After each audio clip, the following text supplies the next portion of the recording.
RMC 8h06, la croissance s'est élevée à 1,5% l'an dernier. Première estimation communiquée par l'INSEE. Ce matin, 1,5% contre 2,3% en 2017. Un coup de frein donc, malgré un résultat légèrement supérieur aux attentes au quatrième trimestre. Alors ce chiffre de la croissance, comme beaucoup d'autres, il nous est fourni par l'INSEE, l'Institut national de la statistique et des études économiques, qui n'est pas épargné par la défiance qui touche l'ensemble des institutions. Il y a un côté agence officielle, plus bien souvent une différence entre ce que disent les statistiques et ce qui est ressenti. Alors comment travaille l'INSEE ? Comment ce chiffre de la croissance est-il calculé ?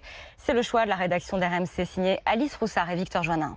Prenons le cas d'un boulanger. Il a produit, mettons, 102 000 baguettes, 2 000 de plus que l'année précédente. Sa production a donc augmenté de 2%. L'opticien à côté a eu 4% de clients en plus. Et tous ces chiffres sont collectés ici, à l'INSEE.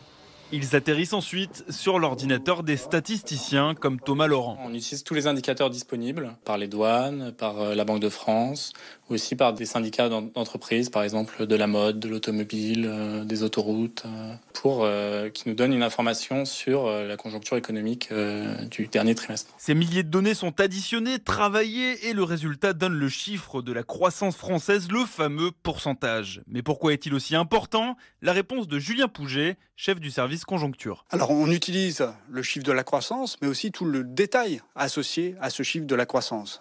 Si on voit par exemple que la consommation est moins élevée qu'attendu, on peut imaginer des politiques publiques qui viseraient à soutenir davantage la consommation. Mais ce taux de croissance a aussi ses limites, il ne prend pas en compte le bénévolat et il ne donne pas vraiment d'indications sur le bien-être des Français.